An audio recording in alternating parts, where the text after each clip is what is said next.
Résumé donc de ce jeu pédagogique, 4 joueurs, 4 élèves qui incarnent un chef d'entreprise qui dirige un restaurant qui est divisé en deux parties, une partie salle jaune, une partie cuisine verte et sa partie direction en rouge.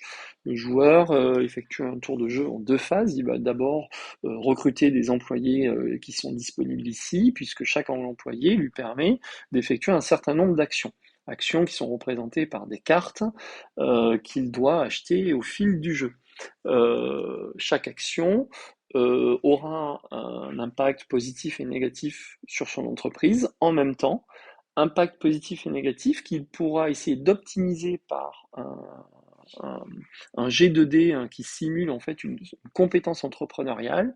Et s'il réussit ce test, eh bien, il y aura des conséquences de ces décisions un peu meilleures. D'accord? La deuxième phase du jeu, elle, est une décision, est un impact plus stratégique, puisqu'on va pouvoir réinvestir dans son entreprise pour améliorer son chiffre d'affaires ou sa productivité, mais on va pouvoir aussi se verser des dividendes qui ont pour objectif d'améliorer donc ses compétences entrepreneuriales afin là aussi d'améliorer ses décisions opérationnelles au quotidien euh, et, et ou acheter de nouvelles cartes, c'est-à-dire que plus les années passent, plus on a appris à faire des choses, d'accord? Il en résultera une richesse personnelle. Bonjour, le but de cette vidéo est de présenter le prototype d'un jeu pédagogique pour une classe de BTS MHR, c'est-à-dire de Management en Hôtellerie-Restauration. Le cours support de ce jeu pédagogique est la matière dite EPEH, entrepreneuriat et pilotage en hôtellerie-restauration. Ce cours se divise en deux, une première année et une deuxième année, avec des thématiques assez fortes. La thématique numéro 1 abordée en première année est la thématique dite de pilotage de l'entreprise. Donc l'idée, c'est d'arriver à analyser les performances de l'entreprise, mais au travers de la notion de pilotage, qui est de dire que les résultats de fin d'année sont atteints parce que l'on prend des décisions en cours d'année que l'on peut essayer de réajuster. Le contenu de ce cours est donc axé sur beaucoup de gestion, beaucoup de petits calculs intermédiaires, mais aussi de management, de droit du travail et d'optimisation des frais de personnel. Nous sommes sur la place d'un petit village où se situent quatre restaurants en concurrence directe. Les élèves vont incarner en fait un chef d'entreprise à la tête d'un de ces quatre restaurants. Le jeu se déroule en tours et chaque tour de jeu représente en fait une année ou un exercice comptable. Au fil de la vie de l'entreprise, il va se passer des événements extérieurs et puis les élèves, les joueurs vont prendre des décisions influençant la performance économique de leur entreprise. À la fin de quelques années de vie, hein, les tours de jeu ne sont pas encore, le nombre n'est pas encore déterminé, eh bien, il y aura une analyse globale et certains vainqueurs sortiront de ce jeu. À chaque tour, les joueurs vont pouvoir recruter du personnel, appliquer des décisions en utilisant en fait des cartes qu'ils devront acheter au fil du jeu. Et dans un second temps, ils devront analyser les résultats de leur entreprise en calculant en fait un petit compte de résultats sous forme de tableau de gestion. Et en dernière phase de tour, ils devront prendre des décisions stratégiques pour leur entreprise. Ces décisions stratégiques sont de plusieurs catégories. Ça peut être verser une participation aux employés, ça peut être augmenter les dividendes ou réaliser un autofinancement dans l'entreprise. Puis les tours s'enchaînent où on accumule les conséquences prises précédemment. Concernant le but du jeu, eh bien en fait chaque joueur va avoir plusieurs objectifs. Alors moi j'aime bien que dans un jeu pédagogique, il n'y ait pas forcément qu'un seul gagnant, mais en fait que l'on puisse cumuler un certain nombre de victoires. Donc premier élément, c'est d'être le joueur en fait le plus compétent. Alors, faire la somme des niveaux de compétences, ça c'est pas encore, c'est vrai qu'il n'est pas décidé. Alors qu'est-ce que la compétence? Eh bien, en fait, le but du jeu, c'est vraiment de simuler, l'incarnation d'un chef d'entreprise. Donc pour ça, en fait, j'ai mis en place des compétences que les joueurs vont pouvoir qu'ils possèdent et qu'ils vont pouvoir utiliser. Donc là, on est vraiment sur une inspiration de type, jeu de rôle, complètement assumé. Pour l'instant, j'ai identifié des compétences, de négociation, de gestion, de management, de cuisine, de marketing et de restauration. Bien entendu, je puise dans le référentiel pour sortir ces compétences. Alors, j'en veux pas forcément beaucoup, mais il faut qu'elles soient représentatives des actions que l'on peut faire. Donc, l'un des objectifs peut être d'être un chef d'entreprise particulièrement aguerri, c'est-à-dire qui, au fil de sa vie, a progressé et est devenu un chef d'entreprise très complet. Deuxième objectif que je propose, eh bien, c'est d'avoir le chiffre d'affaires le plus important, c'est-à-dire le niveau de chiffre d'affaires au bout de, je sais pas si le jeu va prendre 7 ans ou 8 ans, c'est-à-dire 7 ou 8 tours, peut-être plus, eh bien à la fin, on aura, il est sûr, un objectif de niveau de chiffre d'affaires. Troisième objectif, hein, j'ai le chiffre d'affaires d'un côté, eh bien j'ai la rentabilité de l'autre. Alors c'est vrai qu'il m'intéresserait de placer la notion de, voilà, de résultat d'exploitation, de RBE, pour vraiment spécifier. En fait, je veux faire un lien avec la deuxième année où le RBE est l'un des éléments de prix de négociation d'une entreprise lors d'une vente ou d'un rachat. Donc j'aimerais bien placer cette compétence, pardon, cette notion. Maintenant, est-ce qu'il ne faut pas que j'en reste au résultat net, puisque vous allez voir, le résultat net est relativement beaucoup utilisé dans le jeu. Ça, c'est quelque chose sur lequel j'hésite encore un peu. Quatrième objectif pour le joueur, avoir le plus grand nombre de salariés. Alors, je souhaiterais intégrer un objectif lié au management ou au salariat. J'avoue que j'ai pas trouvé pour l'instant autre chose qu'un indicateur purement quantitatif qui est le nombre de salariés de l'entreprise. Alors c'est pas forcément gage de qualité, on le sait. Bon, c'est un peu réducteur, je trouve, ce paramètre, mais d'un autre côté, il est parlant. Et je pense que quand on est dans une situation de jeu, hein, sachant que moi j'ai quand même des formats de jeu qui sont liés à mes horaires de cours, donc il faut pas que ça prenne trop longtemps, donc il faut que les objectifs soient assez simples quand même. C'est une contrainte ici. Dernière compétence qui m'importe, c'est qu'en fait, on est vraiment dans une simulation d'un chef d'entreprise, hein, et là, je m'appuie sur le cours de deuxième année en entrepreneuriat. Eh bien, l'un des objectifs de la création d'entreprise, c'est l'enrichissement personnel, bien entendu. Et donc, j'hésite entre deux objectifs. C'est soit les dividendes restants, c'est-à-dire qu'arriver à la fin des 7 années, par exemple, des 7 tours de jeu, quelle est la plus grande richesse personnelle restante en jeu, ou alors il va falloir faire la somme de l'ensemble des dividendes versés au cours de la vie de l'entreprise. Donc j'hésite, parce que sachant que les dividendes, en fait, on peut les utiliser, d'accord? Ils ne s'accumulent pas indéfiniment, on peut les réutiliser. Donc j'hésite sur le critère soit montant final, soit montant total acquis. Concernant les objectifs pédagogiques, en fait, j'en ai trois. En fait, ce jeu va prendre appui globalement sur l'ensemble du programme de première année. Donc, c'est un jeu qu'on va pas pouvoir administrer avant les 2 tiers de l'année, les 2 tiers de la première année. Euh, Notamment à cause des compétences nécessaires pour calculer un compte de résultat et savoir l'analyser. Donc l'un des objectifs principaux que j'ai, c'est de justement réinvestir les calculs de résultats. Alors les réinvestir, c'est à la fois les utiliser dans un autre contexte, hein, un peu plus ludique, mais aussi surtout complet. Hein, c'est pas un exercice à part, puisqu'on est vraiment sur plusieurs années de la vie de l'entreprise. Donc on va voir ce compte de résultat évoluer d'une année à l'autre, hein, ce qui n'est même pas demandé pour l'examen. Et surtout, ce que j'appelle le réinvestissement, c'est par rapport à la deuxième année, parce que la deuxième année, on est sur un projet de création d'entreprise. Or, il demande de bien connaître le programme de première année. Est-ce qu'on peut dire qu'un élève de fin de première année est totalement maîtrisant de son programme? Enfin, en tout cas, pas dans ma progression.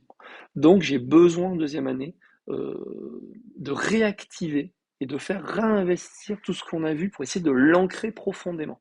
D'accord? Notamment dans une perspective stratégique avec le projet de création d'entreprise en parallèle. Et je me dis qu'un jeu un peu plus ludique, où vraiment on est le chef d'entreprise, donc comme ils sont en train d'être finalement en parallèle dans leur projet de création, Eh bien, je trouve que effectivement, remettre du calcul de compte de résultat sous cette forme serait très intéressant. C'est vraiment un objectif, assez profond. Deuxième objectif, qui va être très ancré dans la mécanique du jeu, ça va être de comprendre les conséquences, d'une décision de pilotage. On est beaucoup sur l'analyse, hein, où les élèves ils sont surtout face à des situations de compte des résultats déjà terminées. Hein, on est en fin d'année, et est-ce que ça s'est bien passé ou non? Eh bien moi je voudrais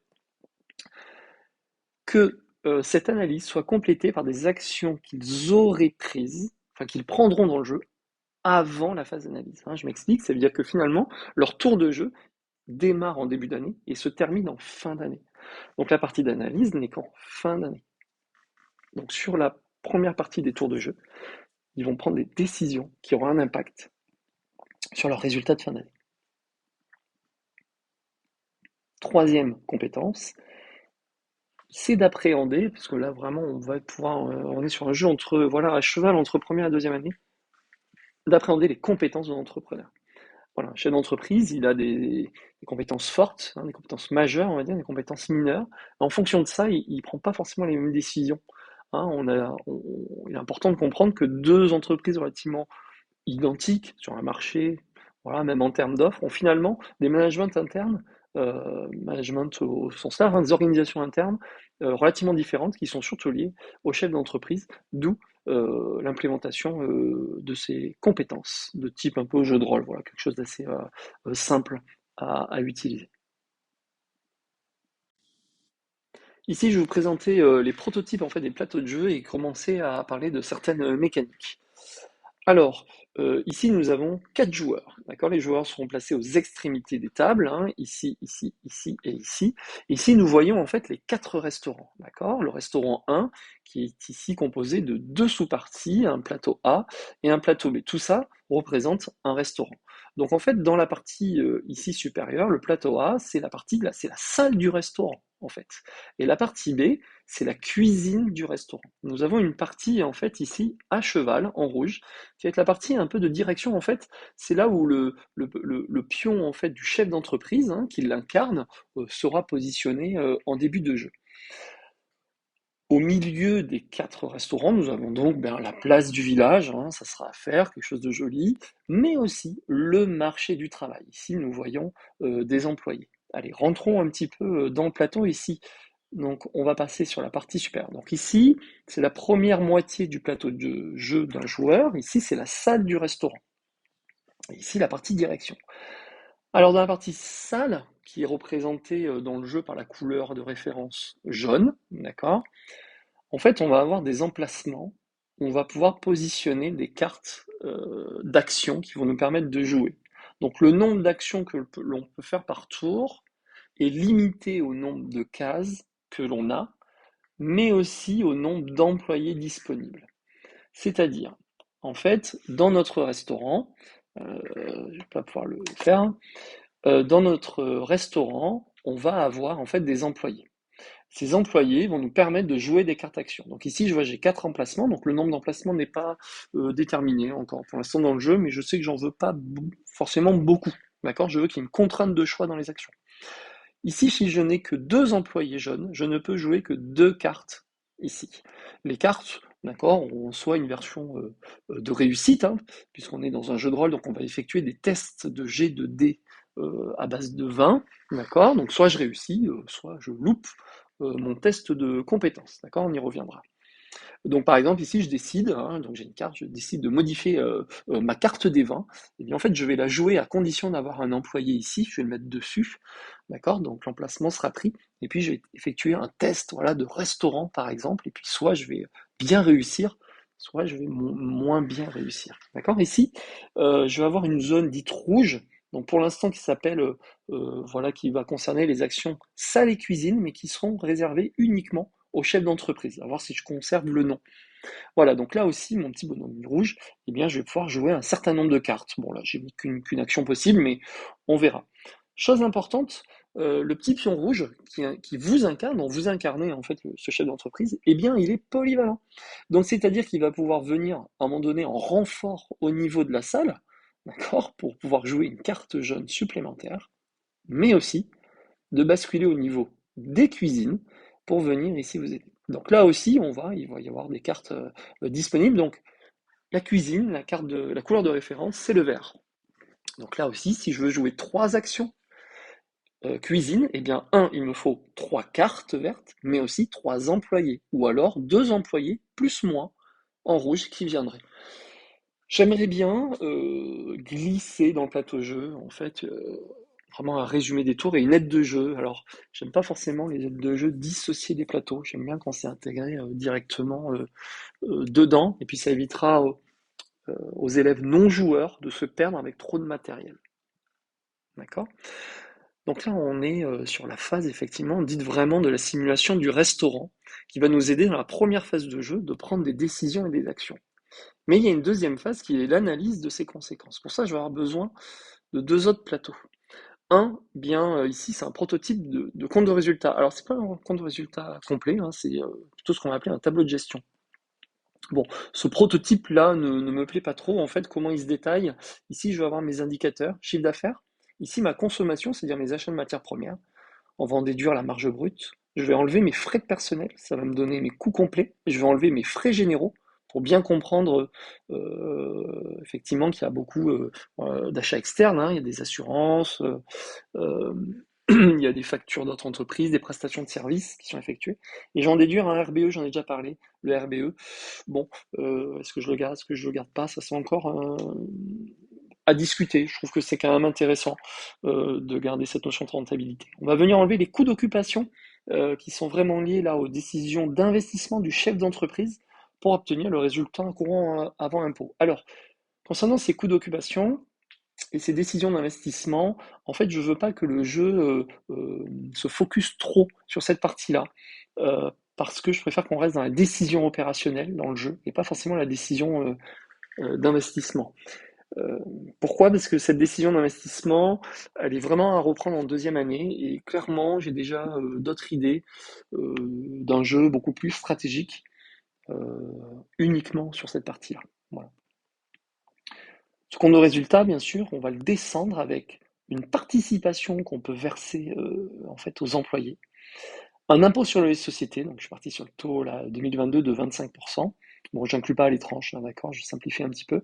Et puis, on va en déduire le résultat net. Ce résultat net va nous permettre d'obtenir une capacité d'autofinancement. Donc là, les élèves, eh bien, ils viendront, là, je simplifie aussi l'approche, hein, c'est que je considère que l'ensemble de mes coûts d'occupation sont des amortissements pour venir les réintégrer à ma capacité d'autofinancement. Bon, ça reste un jeu, hein, donc forcément, il y a des simplifications, mais l'objectif est quand même de comprendre que pour l'élève, hein, qu'il comprenne que plus j'investis, plus je génère un amortissement qui se retrouve ici, et plus cet amortissement, je le retrouve dans ma CAF, hein.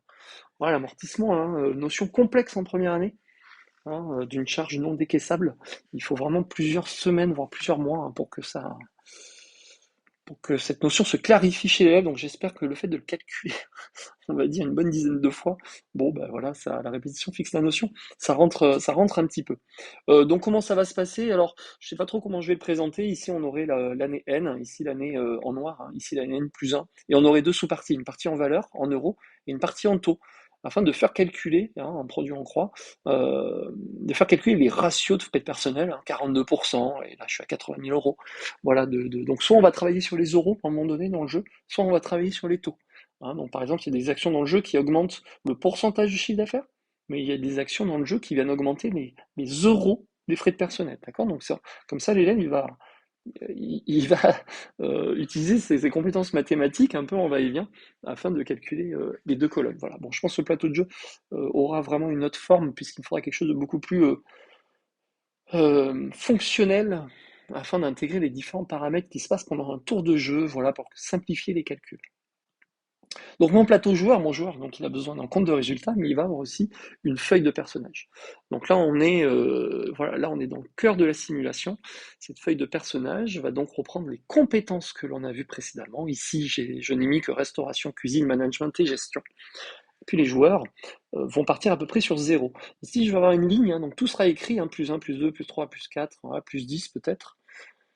Et grâce à un petit flasheur jaune, hein, eh bien, le joueur, au début, part à 0, et puis plus il va monter en compétences, donc les compétences s'achètent dans ce jeu, hein, d'accord? Donc c'est-à-dire, je vais utiliser mes dividendes pour me former et acheter des compétences. Et donc ici, on voit le restaurant, il est à +1, donc maintenant quand il va faire un test, ben, il aura un +1 à son G2D. Et ici, cuisine, je suis à +2, management, je suis resté à 0. Vous voyez que je vais essayer de monter le jeu pour qu'il y ait forcément une contrainte de choix et que le joueur ne puisse pas être complet partout. Je veux vraiment montrer qu'un chef d'entreprise ben, il a des aspérités fortes, des aspérités un peu plus en retrait. Alors au début du jeu, je veux que le joueur, l'élève en fait, s'engage comme il va le faire en deuxième année sur une option. Donc les élèves en deuxième année d'hôtellerie-restauration, donc BTS, se spécialisent soit en option A, la salle, soit en option B, la cuisine, soit C, l'hébergement. Alors, vous avez bien vu que ce jeu est basé sur des restaurants et pas d'hébergement. Donc j'ai fait une simplification. Ce que je veux, c'est donner un bonus, hein. Donc je choisis l'option A, et bien j'aurai un +1 en compétences en restauration. Si je prends l'option B, j'aurai un +1 en cuisine. Et puis pour l'option C, pour les futurs hébergements, j'ai fait un, j'ai utilisé un a priori qui est de dire qu'en hébergement, on a plutôt des gens très organisés, plutôt des profils de gestionnaires, notamment pour ceux qui basculeront sur les étages, mais on va dire même en réception pour ceux qui font du yield management, sont plutôt des bons gestionnaires, donc je leur donne un bonus plus en gestion. Voilà, bon, c'est une simplification, mais comme tous les jeux, d'accord? Donc mon plateau personnage, hein, ici je vais gérer mes compétences, mais surtout je vais gérer ce que je fais de ma capacité d'autofinancement. Vous vous rappelez, hein, j'ai mon résultat net, j'ai peut-être versé de la participation à mes employés, et bien il me reste voilà, ma CAF. Et bien ma CAF elle va se répartir dans un premier temps dans ce qu'on appelle l'autofinancement, hein. Donc effectivement, l'argent que j'ai, eh bien, il faut que le joueur utilise une partie de cet argent pour la réinvestir dans son entreprise. D'accord? Et on verra les conséquences que cela a. Eh bien, ensuite, il en déduira, hein, donc j'investis dans mon entreprise, mais je peux garder une partie de l'argent, les fameux dividendes. Bah, ces dividendes vont me permettre quoi? Un, d'acheter des compétences, ici, et deux, d'acheter des cartes opérationnelles qui vont me permettre, bah oui, parce que plus le temps passe, plus j'apprends à bien gérer mon entreprise, donc plus je prends des décisions intéressantes et pertinentes, d'accord? Donc l'idée, elle est que plus le temps passe, plus je suis en capacité de faire des choses dans mon entreprise. Voilà. Si l'élève ne dépense pas tout, il reste une richesse personnelle accumulable. Alors, bon, vous voyez que le plateau n'est pas encore très très clair, ici j'ai les années qui se déroulent. C'est que cette richesse personnelle, eh bien, je veux qu'il puisse la réutiliser éventuellement dans l'achat de futures compétences ou d'autres cartes, en plus de ce qu'il aura gagné dans l'année. Voilà. Il me semble évident qu'il va falloir mettre une aide de jeu ici. D'accord? Parce que là, on est quand même sur des notions de fin de première année. Euh, qui sont difficiles pour certains élèves, qui ne sont pas difficiles mathématiquement, mais les élèves manquant de maturité, en tout cas de professionnel, on va dire, de connaissance du monde de l'entreprise, je pense qu'il va falloir glisser une aide de jeu ici. Donc voilà pour ce qui est des différents plateaux. Description du tour d'un jeu. Alors le jeu va démarrer après un exercice comptable complet. Comme ça, chaque entreprise démarre avec déjà un chiffre d'affaires, une rentabilité et un état des lieux des frais de personnel. Donc les joueurs vont démarrer avec deux employés, un en salle, un en cuisine, plus eux. D'accord? Et là va survenir, avant que les joueurs ne jouent, un événement de début d'année. Donc on va retourner une ou plusieurs cartes, je n'ai pas encore décidé, une situation externe qui va provoquer une contrainte. Donc on y reviendra tout à l'heure, mais on peut avoir ben voilà, un confinement qui va arriver, et donc il va falloir que les élèves agissent par rapport à cet événement extérieur. À partir de là, on a deux phases. Donc la phase dite opérationnelle, c'est-à-dire le pendant l'année, et la deuxième phase, qui est la phase de gouvernance et de stratégie, qui est la phase de fin d'année. Sur la phase opérationnelle, je souhaite que chaque joueur joue à tour de rôle. Pour moi, c'est important parce que ça reste un jeu pédagogique. Donc, il y a une petite compétition, mais il y aura surtout beaucoup d'entraide, hein. Ça, j'ai l'habitude, j'ai déjà constaté. Et puis, mes jeux sont plutôt faits pour qu'il y ait de l'entraide. Voilà. Donc, ils joueront forcément à tour de rôle. Au début de la phase opérationnelle, le joueur peut commencer par recruter un employé. Donc pour ça, il va aller au milieu en fait du plateau de jeu, ici. Et ici, il va y avoir des petits pions et avec des personnages soit jaunes, soit verts, salle, cuisine, et il va recruter ses joueurs, ses personnages, ses employés. Le tarif est de 35 000 € à l'année Donc charge plus charge patronale, d'accord? Plus charge sociale. Ce montant sera donc à intégrer, en fait, donc c'est-à-dire si je recrute un employé, eh bien, je viens rajouter, donc là, on sera en deuxième année, par exemple, 35 000 euros à mes frais de perce, d'accord? Et puis, au fil du temps, mais voilà, on va voir un peu comment ça évolue. Ça, c'est là, dans mon premier tour, première chose que je peux faire, c'est recruter un employé.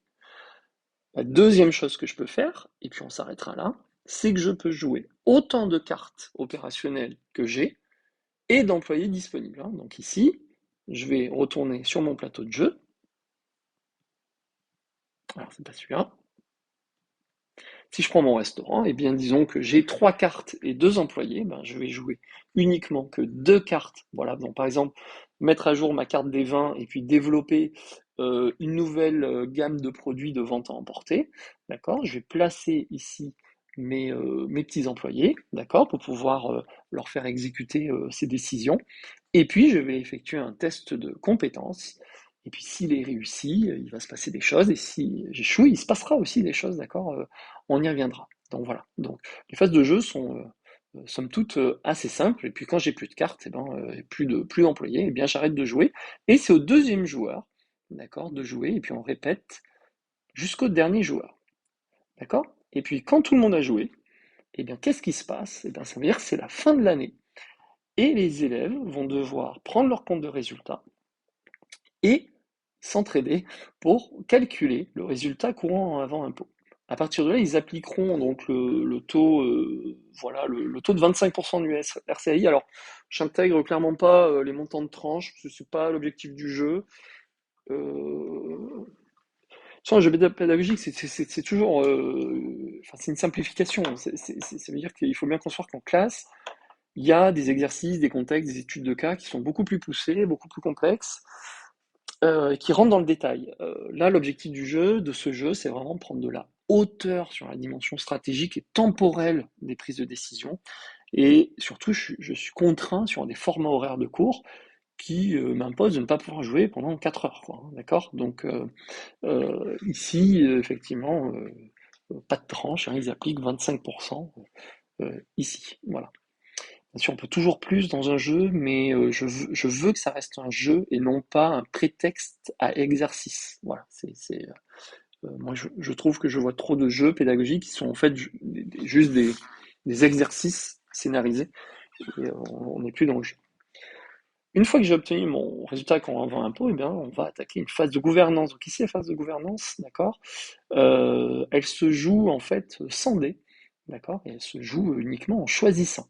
Donc, première chose à choisir, c'est est-ce que je verse une participation à mes employés? Alors moi, ce que je souhaiterais, c'est que cette participation, forcément, le but, hein, c'est que de verser une participation, c'est de favoriser l'implication des employés dans la société. Donc ici, l'idée, c'est que si je verse une participation, ça m'augmentera mon chiffre d'affaires l'an prochain, d'accord? Par un phénomène d'implication du personnel. Alors j'aimerais bien implémenter un phénomène de fidélisation du personnel. Pour l'instant, j'ai pas trouvé encore la solution. J'ai quelques idées, mais bon, voilà. Une fois que j'ai décidé ma participation, eh bien, j'aurai mon résultat net. Donc là, ce résultat net, je vais pouvoir l'utiliser donc effectivement de plusieurs façons. Un, c'est utiliser ma capacité d'autofinancement pour le réinvestir dans l'entreprise. Donc là, je veux 2 types de réinvestissement. Soit un investissement de capacité, donc ça veut dire qu'on va augmenter le chiffre d'affaires, d'accord? Donc j'agrandis ma terrasse, voilà, je fais quelque chose. Soit je réalise un investissement dit productif qui améliore la productivité de mes employés. Et donc là, l'idée, c'est de dire que ça me diminue un peu mes frais de personnel. D'accord. Voilà. Ici, je reprends des notions assez classiques du cours de gestion. Quand j'ai réalisé mon autofinancement, eh bien, je me verse le restant en dividendes. Ces dividendes, vous pouvez les dépenser soit pour améliorer vos compétences, donc je rappelle la flèche de personnage, c'est ici, pour améliorer mes compétences, pour mieux réussir mes décisions opérationnelles, soit pour acheter de nouvelles cartes opérationnelles, c'est-à-dire finalement ce que je sais faire. D'accord. J'ai envie de m'amuser un peu, effectivement, de leur mettre la flat tax de 30% sur les dividendes. Là aussi, je fais une simplification, sachant que là c'est une histoire de progression, parce que si je commence à jouer à ce jeu en fin de première année, on n'a pas vu l'impact des statuts sociaux du dirigeant sur la fiscalité. Donc en fait, là, c'est une approche volontairement, voilà, hein, on a pris l'option flat tax. Voilà. Et je veux que ces dividendes soient cumulables pour on ait vraiment une stratégie un peu à long terme de dire bah, je dépense pas tout de suite, mais pour pouvoir m'acheter soit des meilleures cartes plus tard ou de plus grosses compétences. Ici. D'accord? Et puis, à partir de là, on clôturera le tour de jeu, et puis les élèves reprendront leurs cartes, hein. L'idée, c'est que, bah voilà, quand voilà, si j'ai déjà refait ma carte de 20, eh ben je saurais le refaire, donc je reprends ma carte pour pouvoir éventuellement m'améliorer. D'accord? Voilà. Et ici, fin du tour.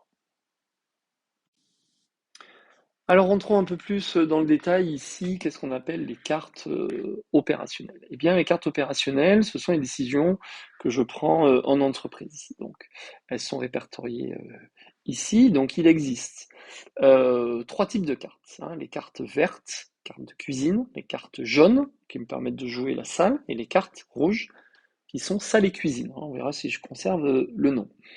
Ici, je vais prendre voilà un exemple, hein. Eh bien, je peux décider de demander à mes employés de contrôler livraison. Il s'agit donc d'une carte à jouer sur le bas du plateau, hein, en cuisine, qui demande les compétences de management. Pourquoi? Parce que là, j'ai fait un petit texte d'ambiance, hein, voilà.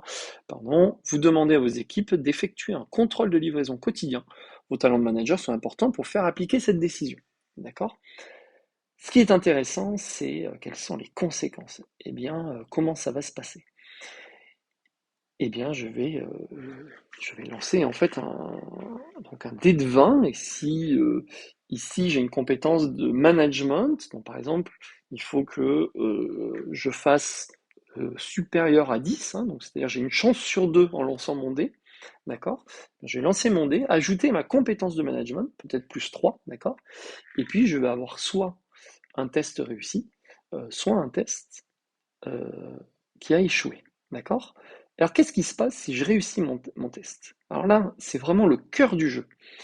C'est que dans tous les cas, que je réussisse ou que je loupe, dans tous les cas, vous mettez en place le contrôle des livraisons. Voilà, je veux, c'est hyper important que l'élève comprenne que quand je prends une décision, bah, ça s'applique. Mais soit je suis bon parce que j'ai des compétences, d'accord? Et je vais mieux réussir son application que si je n'ai pas de compétences en tant que chef d'entreprise, ben, je vais moins bien réussir ma décision. D'accord? Donc, si je prends ce cas-là, je contrôle mes livraisons. L'objectif d'un contrôle de livraison, hein, c'est maîtriser, abaisser son ratio de consommation de matières premières, c'est-à-dire mieux vérifier ses achats. D'accord? Alors, je fais une parenthèse, mais ça, c'est vraiment partie du cours de connaître les leviers d'amélioration d'un ratio, hein. Donc ici, bah, effectivement, je contrôle mes livraisons pour voir si j'ai pas été facturé alors que je suis pas livré. Est-ce que les prix correspondaient bien à ce que j'ai commandé? Enfin, voilà, donc parce qu'il n'y a pas d'écart de livraison. Si je réussis, bien, ici, je vais améliorer mon ratio de consommation de matières premières. Mais si j'échoue, j'améliore aussi mon ratio de matières premières. C'est ça qui est important, mais juste moins bien. Donc ici, j'ai pas, par exemple, je vais l'améliorer de 0,5 points. Bah, ici, je vais l'améliorer de 0,2 points. D'accord? C'est un exemple, hein, j'ai pas de chiffre en tête pour l'instant. Mais dans tous les cas, j'aurai une, j'aurai un prix à payer. Et ça, c'est vraiment quelque chose d'hyper important que je veux intégrer. C'est que quand on prend une décision en entreprise, bah, il y a forcément une contrainte. Donc ici, je suis parti du principe que c'est une compétence de management. Donc on va dire qu'il faut former le personnel, par exemple. Et ben en fait, ça va me baisser mon ratio de consommation, mais ça va légèrement m'augmenter mes frais de personnel parce que j'ai dû consommer plus d'heures. Bon, c'est une simplification, hein, d'accord, on verra. J'ai dû consommer plus d'heures pour former mon personnel, hein, mais mon objectif principal, c'était bien de gagner de l'argent. Si mon test de compétence il loupe, mais c'est pareil, mais en moins bien. Je baisse moins mon ratio, et j'augmenterai un poil plus en fait mes frais personnels parce que je sais moins bien expliquer, je suis un moins bon manager pour l'instant, d'accord? Je suis peut-être en début de partie, donc voilà, j'ai des petits effets négatifs, d'accord? Voilà, donc ça c'est quelque chose de très important. On peut regarder un peu hein, le type de carte, hein, négocier auprès de ses fournisseurs, c'est une compétence de négociation, hein. Si tu me fais un prix sur la dorade, je te en prends 8 kilos. D'accord? Donc là aussi, on verra des conséquences, soit sur les ratios, soit sur le chiffre d'affaires. Ce sera quelque chose qui sera à équilibrer, hein. Mise en place d'une cuisson lente, compétence de cuisine. Avec cette technique, on va gagner une étoile sur TripAdvisor. Voilà. Bon, après, on peut inventer plein de choses. Je pense que ces cartes, de toute façon, sont numérotées pour pouvoir être modifiées, transformées. Voilà, hein, voilà, vous réalisez une étude de marché pour identifier de nouvelles recettes plus tendances. C'est du marketing, hein. Tu as vu ce qu'ils font à Hong Kong. Voilà, donc ici, on ira chercher certainement, pareil, du chiffre d'affaires, mais avec des matières premières certainement plus chères. Donc, pareil, là, le ratio de consommation matière sera certainement en hausse. Mais rappelez-vous, si derrière vous mettez en place un contrôle de livraison, eh bien, peut-être vous contrebalancerez les effets négatifs. Vous comprenez un peu comment le jeu va fonctionner?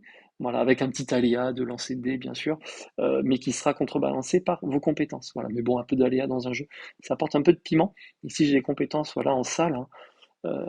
Voilà, notamment, par exemple, augmenter les prix, baisser les prix. Alors là, ce seront des cartes, hein, on peut en parler un peu spécifiques, puisqu'elles vont avoir un impact sur les concurrents. En fait, hein, si je baisse mes prix, eh bien, je vais créer un appel d'air des clients vers mon entreprise, hein. En contrepartie, eh bien, je vais baisser un peu ma rentabilité, mais je souhaiterais que le chiffre d'affaires des concurrents baisse en même temps que vous jouez cette carte.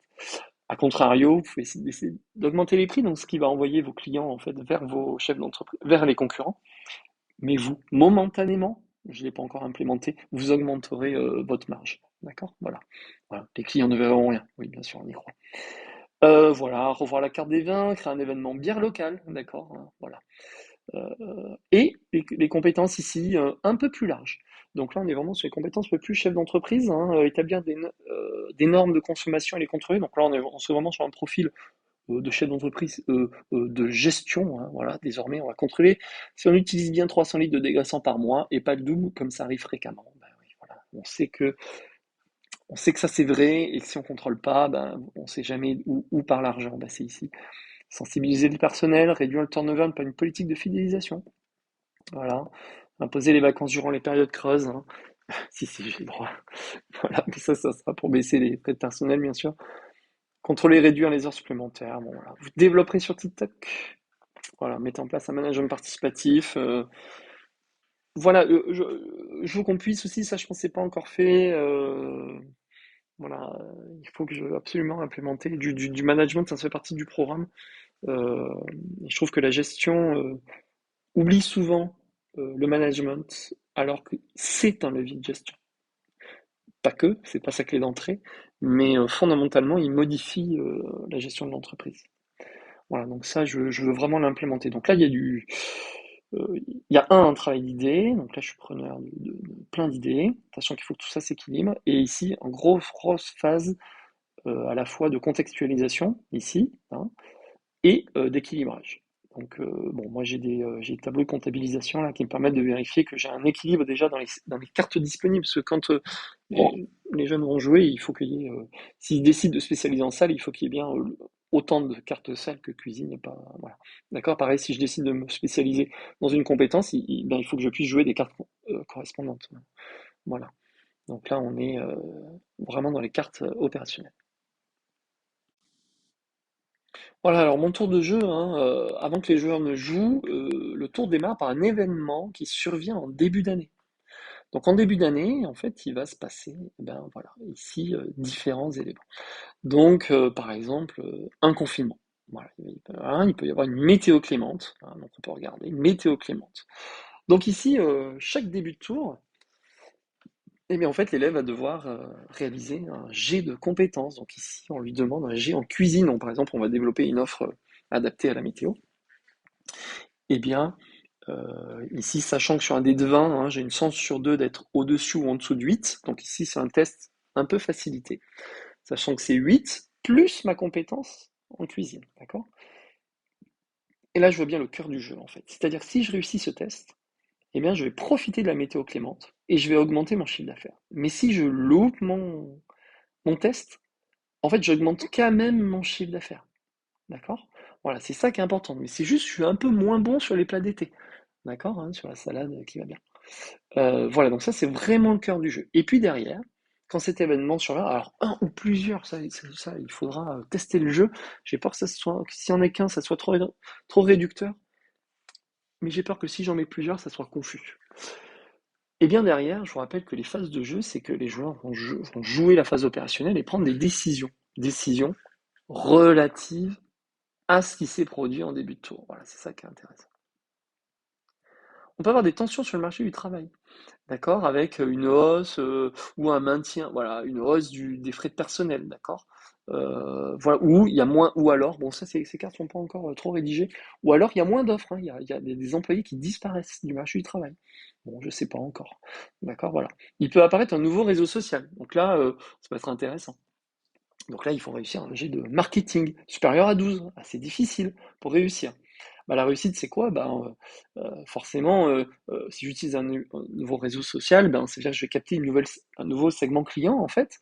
Et donc, je peux augmenter mon chiffre d'affaires. Et puis là, on va poser des hypothèses que si j'utilise un réseau social, eh bien, même si ça me prend du temps, c'est moi qui le fais, mais je ne paye pas de publicité. Et donc, ça me baisse mes frais généraux. Mais si j'ai un échec, alors là, c'est vrai que c'est un peu différent. Si j'ai un échec, eh bien, il est important que les élèves comprennent que eh bien, le réseau social, c'est aussi votre capacité à cibler le renouveau de votre clientèle, hein. D'accord? Aujourd'hui, on entend trop, oui, TikTok, moi, j'y suis pas, ça concerne que les 12-14 ans. Eh ben oui, mais dans 4 ans, c'est tes clients. Donc, si tu les prends pas tout de suite, le chemin risque d'être plus dur. Donc, voilà, hein, donc c'est une hypothèse, hein, voilà, c'est une approche un peu marketing. Par contre, derrière, ça veut dire que tu continues à faire un peu de pub traditionnelle, voilà, tu achètes des Google AdWords, des encarts, etc. Bon, voilà, tout ça, bien sûr, est discutable. Euh, à voir. Pour l'instant, j'en suis surtout aux mécaniques, j'en suis pas trop à la rédaction du contenu. Ça, ce sont des cartes encore, ce sont juste des idées. Voilà, on pourrait avoir un versement de subventions, voilà, ou des aides de l'État. Enfin, ça, je pense que je ne le garderai pas. On peut avoir un changement de tendance de consommation. Tendance végan qui apparaît, voilà. Tendance la cuisine avec les fleurs, on peut avoir ou les plantes. Donc, comment les chefs d'entreprise et les joueurs vont s'adapter à cette tendance. On pourrait avoir un festival de la place de marché organisé par les restaurateurs. Alors par les restaurateurs ou par la mairie. C'est la mairie, c'est la mairie qui paye. Si c'est les restaurateurs, c'est eux qui payent. Donc ça peut être rigolo. L'apparition d'une nouvelle matière première. Donc par exemple, voilà, on a pu importer un produit de Corée du Nord, ce qui n'était pas possible jusqu'à présent. Et donc forcément, c'est une source d'innovation dans la cuisine. Voilà. Apparition d'un nouveau concurrent, ça me semble en fait pas très logique vu qu'il n'y a que 4 joueurs autour de la table. Bon, voilà, on verra. Un plan en faveur du tourisme, voilà. Alors oui, on peut avoir, si je pensais, une tension sur les marchés financiers et les taux d'intérêt augmentent. Alors c'est rigolo parce que c'est ce qui se passe en ce moment, mais je l'avais rédigé quand même un peu avant, où là en fait on verrait les coûts d'occupation augmenter. Voilà, bon, pénurie de main-d'œuvre, bon ça.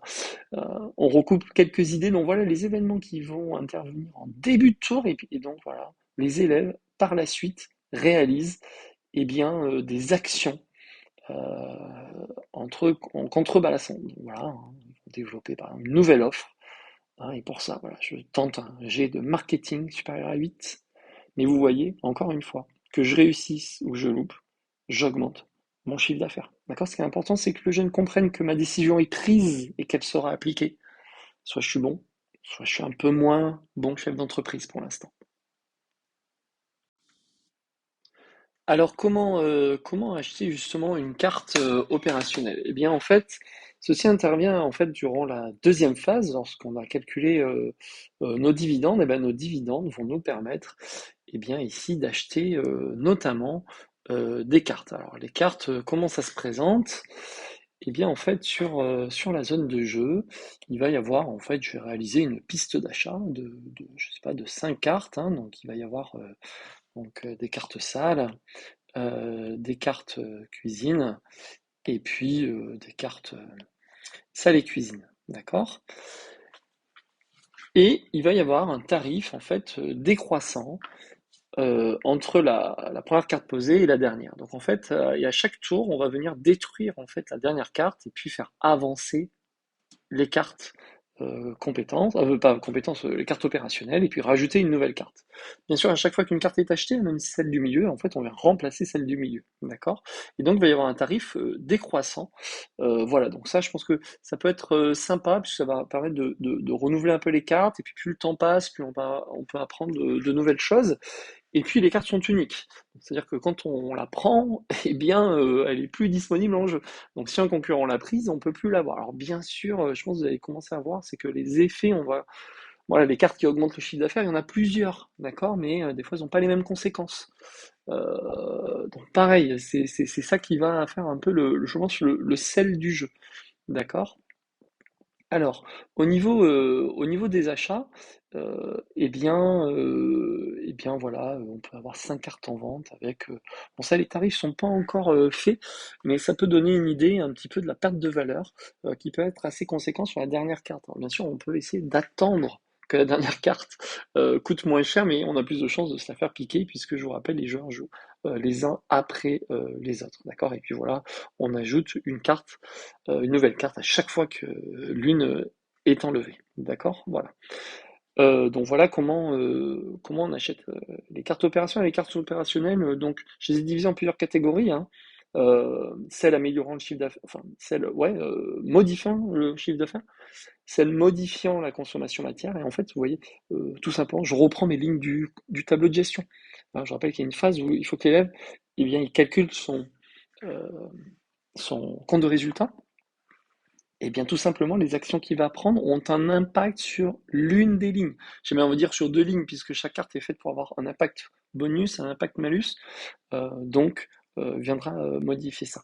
On a vu, il y a des cartes qui peuvent avoir des impacts, comme quand je baisse les prix, hein, négatif pour les concurrents, ou si j'augmente les prix, comme on a vu, ça va avoir un impact positif pour les concurrents. Pour l'instant, ce qui n'est pas implémenté ou pas trop, c'est la mise en place des types de management, bien que je crois que j'ai commencé à travailler dessus un peu au niveau ici des types de management. Bon, ouais, ça commence à être implémenté, mais bon, je pense que j'ai fait quelque chose de lointain. On peut regarder le texte d'ambiance, c'est sympa, hein? On peut imaginer deux chefs d'entreprise qui sont en train de discuter. Et depuis, toutes les équipes sont devenues autonomes et proposent des idées pour développer le chiffre d'affaires. Tu devrais t'y mettre aussi. Voilà. Bon, pas te poser des titres sur le management participatif, mais bon, ça peut être rigolo. Donc voilà comment vont s'acheter ces cartes. Alors, l'un des points pimentés du jeu, et je trouve très intéressant, et qui était vraiment ma volonté depuis le début, c'était d'implémenter le marché du travail dans ce jeu. Déjà, c'est parce que c'est l'une des grosses parties, enfin, je trouve l'une des parties les plus intéressantes de première année avec la partie de gestion, hein, et surtout qu'il y a un lien direct entre le marché du travail et l'impact sur ses frais de personnel. Donc, il y a un marché de l'emploi. Voilà, donc ce marché de l'emploi, en fait, il est visualisé ici au cœur du jeu par un petit plateau additionnel qui comporte des pions jaunes pour les employés salles et des pions verts pour les employés cuisine, hein, je rappelle, qui permettent d'effectuer donc des actions salles et des actions cuisine, hein. Si je n'ai que deux salariés jeunes, je peux faire que deux actions jeunes. D'accord. Voilà. Chaque entreprise commence avec un employé en salle et un employé en cuisine, plus le pion rouge qui permet donc de faire trois actions en début de jeu. D'accord? Mais moins il y a d'offres, plus les salaires sont élevés. D'accord? Donc, c'est-à-dire, ça crée, ça simule aujourd'hui le marché de l'hôtellerie-restauration. Donc, je veux qu'au début, il y ait en fait peu de pions. Je veux qu'en fait, de toute façon, il n'y ait pas assez de pions sur la table, hein, d'accord? Il faut que les joueurs soient toujours en phase d'arbitrage entre les cartes que j'ai, les employés que j'ai, les employés qui restent sur la table. Est-ce que je peux les recruter, pas les recruter? Est-ce que je peux jouer mes cartes? Je suis obligé de sacrifier quelque chose? Je peux pas tout faire. On est vraiment, je veux simuler la contrainte du chef d'entreprise au quotidien. Je pense qu'on va, alors on verra, là, je suis parti sur 6 employés, mais il faut y jouer, il faut que ça crée une tension. Donc, je serai prêt à réduire s'il faut. Enfin bon, il y a quand même 4 joueurs, si on veut qu'ils jouent quelques cartes, à voir. Donc ici, on peut être sur des tranches, voilà. Donc de toute façon, on démarrera à 35 000 euros, le salarié. Et moins il y en aura, hein, s'il en reste 3 ou 4, on passe à 40 000 euros le salarié. Le salarié, hein, d'accord? Même si on recrute deux, là, c'est 40 000 chacun. Et puis 45 000 euros ici. Ok? Voilà. Chiffres affinés, mais ceux-ci, je pense qu'ils seront plutôt bons. D'accord? Voilà, donc pour créer la tension, donc pareil, peut-être que les joueurs ont envie de recruter plus rapidement, mais si je recrute rapidement pour avoir des employés, le souci c'est que ton chiffre d'affaires n'est pas encore assez développé, ton entreprise est jeune, donc tu vas plomber tes frais de perce. Mais peut-être que c'est pour y gagner dans 2, 3 ans où il y aura plus d'emplois disponibles, mais toi, les tiens, ils seront là. Ou alors, au contraire, tu vas peut-être attendre d'avoir un gros chiffre d'affaires pour recruter, mais ça coûte moins cher. Mais peut-être que si tu as bien développé ton chiffre d'affaires, tu vas pouvoir écraser ton ratio. Enfin, vous voyez, je pense que le jeu, en fait, peut être vraiment très intéressant par la suite. Alors, je reviens un peu aux cartes opérationnelles parce qu'il y en a une qui concerne le marché de l'emploi. C'est bien entendu, il faut que je retrouve mes cartes opérationnelles. Recruter le salarié d'une autre entreprise. Ben oui, bien sûr, on va aller débaucher une autre entreprise et pour ça, il y a une règle. Déjà, on est sur un jet de négociation. D'accord? Donc, qui sera peut-être pas évident. Et qu'est-ce qui se passe? Ben, si je réussis, alors dans tous les cas, de toute façon, dans tous les cas, vous recrutez le salarié d'une autre entreprise et il vient chez vous. D'accord? Ça, c'est bon. Mais si vous réussissez, vous arrivez à le payer. Donc de toute façon, on va prendre la valeur. Voilà. Donc vous recrutez ce personnel pour la valeur actuelle du marché. Alors là, je m'arrête, c'est hyper important. Si actuellement sur le marché, on est à 40 000 € l'employé, le tarif de base, c'est 40 000 € pour le recruter. Enfin, vous voyez, les salariés qui quittent leur entreprise, c'est pas pour être en dessous du prix de marché. Par contre, ici, vous êtes tellement bon négociant que vous arrivez à retirer 5 000 €, mais parce que vous améliorez ses conditions de travail. Alors ça, j'ai voulu l'intégrer, parce que ça fait partie vraiment du programme aujourd'hui, que l'un des leviers de la fidélisation du personnel et de sa capacité de recruter en hôtellerie-restauration sont les conditions de travail. Si vous échouez, eh bien en fait, vous allez recruter ce personnel pour la valeur actuelle du marché du travail, mais plus 5 000 €, ce qui est peut-être plus proche de la réalité d'ailleurs, c'est-à-dire que vous avez recruté quelqu'un de compétent d'une autre entreprise, mais c'est un peu plus cher. D'accord, voilà. Pour précision, hein, vous devez payer le salaire effectif du marché lors du recrutement, donc c'est important de prendre le marché au moment de sa valeur. C'est-à-dire que c'est même si au cours d'un tour, le prix de marché, le prix des salaires, hein, d'accord, a changé, il faut prendre le nouveau prix. D'accord? Je trouve ça intéressant. Dans tous les cas, je dis bien dans tous les cas, l'entreprise qui perd son personnel se voit diminuer ses frais de perte de 35 000 €. Alors justement, il y a l'idée de ne pas réutiliser le coût de l'employé. Voilà, donc ça c'est une petite contrainte. Voilà, c'est-à-dire même si cet employé, vous l'avez acheté 45 000 €, enfin, vous le rémunérez 45 000 € à l'année, en fait vous ne gagnez que 35 000. Voilà. Bon, il y a, voilà, il y a un petit effet voilà, malus, c'est pour créer un peu de la dynamique dans le jeu, un peu de sel, un peu de piment, et puis pour inciter les joueurs à utiliser voilà, cette carte, ne serait-ce que pour embêter quelqu'un. Voilà, parce que après, ça simule un peu ce qui se passe quand même réellement aujourd'hui sur le marché de l'hôtellerie restauration. D'accord? Sachant que ils n'incarnent pas des salariés, mais des chefs d'entreprise. Donc voilà pour ce qui est du marché du travail.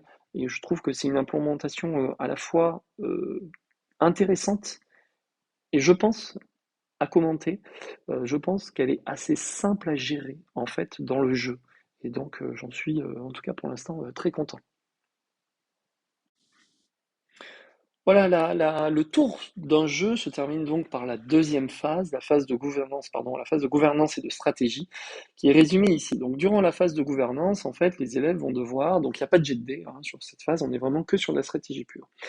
Les élèves vont devoir calculer donc leur résultat net, hein, donc c'est ici, euh, calculer. Alors, concrètement, en fait, ils auront voilà, calculé ici, ils ont calculé leur RCAI, excusez-moi. À partir de là, ils ont plusieurs choses à faire. La première chose, c'est de décider s'ils vont augmenter, enfin, s'ils versent une participation ou pas. Donc, c'est-à-dire, je suis ici, j'ai mon RCAI, je vais appliquer de toute façon mon impôt sur les sociétés de 25%. La question, c'est est-ce qu'ensuite j'en reste au résultat net ou est-ce que je verse une participation aux employés, ce qui va baisser mon résultat net? Mais pourquoi verserais-je une participation? Eh bien justement parce que je pars du principe que la participation en fait développe l'implication du personnel et j'ai envie de donner un bonus sur le chiffre d'affaires au prochain tour. hein. Donc bon, c'est un peu simpliste, mais de dire que voilà, les employés qui sont impliqués au résultat, parce qu'on parle bien de ça, sont donc incités eh bien, à obtenir, enfin en tout cas à faire ce qu'il faut auprès des clients pour développer le chiffre d'affaires. D'accord? Bon, peut-être la rentabilité aussi, mais je m'arrête au chiffre d'affaires. Donc, dans tous les cas, il y aura un bonus, c'est ça. J'aurais envie, j'aurais envie euh, de mettre un bonus de fidélité. Parce qu'on sait que la participation, c'est une vision à long terme de la prime de l'entreprise. Hein. Enfin, enfin, c'est pas une prime, mais voilà, c'est une rémunération variable plutôt à long terme, contrairement à la prime. Et j'aimerais implémenter dans le jeu un bonus fidélité. Alors, c'est-à-dire que peut-être qu'arriver à un certain montant de participation versée, vous voyez, d'une année sur l'autre, hein, parce que le jeu, je rappelle, se joue sur plusieurs années. Donc on va dire peut-être qu'au bout de 4 ans, si j'arrive, j'en sais rien moi, à 20 000 euros de versés, eh bien peut-être que ça me protège, vous voyez, d'une fois du recrutement du salarié par un concurrent. Vous voyez ce que je veux dire, hein, vu si je verse de la participation, j'ai fidélisé mes employés, eh ben, j'ai une sorte de joker, je peux pas me faire piquer tel employé. Vous voyez, il est protégé à vie, ou je sais pas trop. Ou une fois, je peux dire stop, enfin, je sais pas, j'ai un petit jeton, une petite carte spéciale qui me dit stop. Ça, j'aimerais bien l'implémenter en plus de l'implication pour le chiffre d'affaires. D'accord? Donc ici, j'en suis là. Je vais obtenir mon résultat net, et puis ce résultat net est à calculer. Et à calculer la capacité de financement, donc là aussi réintégration des amortissements, pour développer ma CAF. Et c'est là où c'est intéressant. C'est que là, il va se passer, là vraiment, le chef d'entreprise rentre dans vraiment les décisions qui sont que à lui. Et c'est là vraiment où j'espère que le jeu, c'est vrai que je découpe en deux phases, qui vont bien comprendre la première année, qui sont les décisions qu'on prend vraiment de pilotage de l'entreprise pour sa rentabilité brute, hein, son RBE, que les employés peuvent mettre en place. Et la deuxième phase, qui est vraiment la prise de décision stratégique. Donc ma CAF, je vais la retrouver là. Et qu'est-ce que je peux en faire? Bah, un, c'est réaliser un autofinancement. Donc l'autofinancement, mon argent, eh bien, je vais pouvoir le dépenser soit dans un investissement de capacité, hein, je réinvestis mon entreprise, donc j'agrandis la terrasse, je mets une terrasse couverte, je sais pas, moi je rénove des chambres, j'agrandis, enfin je sais pas, voilà, d'accord, je crée des nouvelles zones de commercialisation, et donc j'augmente mon chiffre d'affaires au prochain tour. Ou alors je réalise un investissement productif qui a pour but d'améliorer ma productivité, hein. J'améliore mon matériel en cuisine, d'accord, des fours plus performants ou autonomes. Au niveau, non, bon, c'est pas un hôtel, bon. Euh, En salle, je vais utiliser du matériel connecté, voilà, moins comme ça, je perds pas du temps avec une caisse pour 60 clients. Enfin voilà, je fais des encaissements à la volée directement en salle. Tout cela, je simule, me baisse mes frais personnels puisqu'on est sur la notion dite de productivité. Voilà, donc là, je réinvestis la notion de productivité, hein, chiffre d'affaires par heure travaillée, en fait, je le réinvestis ici. Bon, il faudra rédiger quand même sur les cartes des trucs, je sais pas, pour que ça soit clair pour les élèves, hein, que ce soit pas que, ils appliquent pas ça que mécaniquement, il faut vraiment qu'ils refassent le lien avec le cours. Je pense, mais là, je suis pas, voilà, je pense que je vais raisonner par tranche, c'est-à-dire que je vais réaliser des investissements non pas avec des montants que je choisis, mais plutôt des tranches imposées. Vous voyez, donc il faut qu'il y ait forcément un petit tableau à côté ou une petite carte qui résume, ben voilà, tu mets par tranche de 10 000 et à chaque fois que tu mets 10 000 euros d'investi, bah, tu gagnes 0,5 points, voilà, quelque part. D'accord? Voilà. Je, à discuter. Mais en tout cas, ma CAF, ici, premièrement, je la réinvestis dans mon entreprise, en productif ou en capacité. Deuxièmement, eh ben, une fois que j'ai investi mon entreprise, il me reste mes dividendes. Quand même. Alors, en plus, les élèves adorent ce mot, quoi. Une fois qu'ils ont compris ce que c'est que les dividendes, je peux vous dire, ils adorent ça. Donc, mes dividendes, ils ont deux objectifs, hein. C'est un, améliorer mes compétences ici, hein. Je rappelle qu'on quand même on incarne un chef d'entreprise et que plus je serai meilleur sur mes compétences, plus mes cartes opérationnelles ont un effet positif. Donc, j'ai tout intérêt à développer ça. Puis quand je gagne un point de différence, enfin, les élèves ont envie de voir que c'est énorme en fait. Et deuxième chose, c'est acheter des cartes, comme on a vu sur les achats de cartes. Ok. Donc là, qu'est-ce que j'ai fait? Ben là, voilà, ici, on va faire voilà, tout simplement un coût par point supplémentaire pour les compétences.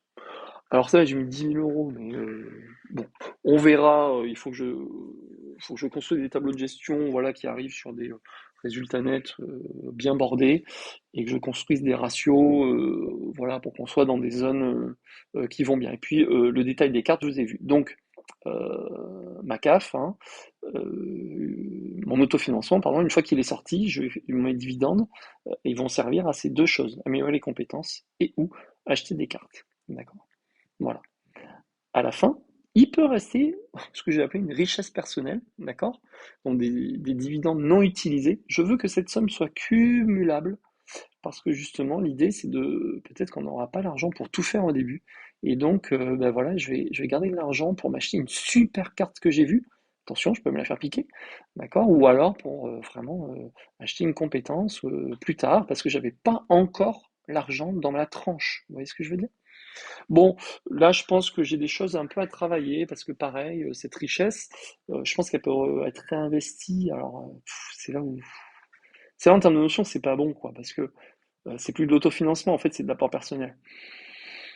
Par exemple, ici, j'investis pas en première année, j'investis pas en deuxième année, mais j'utilise ma richesse personnelle pour réinvestir en troisième année. Bon, bah, ça, en fait, c'est de l'apport en capital. C'est pas de l'autofinancement. Donc, je sais pas. Donc, soit, bon, là, le jeu devient compliqué, hein. Soit, avant les dividendes, je mets une réserve. C'est-à-dire que ouais, mais alors ils ont vu, ouais, je réfléchis, c'est qu'en fin de première année, ouais, on est vraiment sur. Ils ont vu le bilan, hein, mais c'est pas très clair encore dans leur tête, hein. Soit c'est en réserve, bon, soit voilà, on utilise la simplification, quoi, hein, et puis les richesses, ou soit je mets autofinancement et ouais, voilà, autofinancement et apport personnel. Enfin, voilà. Bon, ouais, il y a quelque chose à travailler, quelque chose à travailler là-dessus. D'accord? Voilà. Donc voilà pour la phase de gouvernance et de stratégie.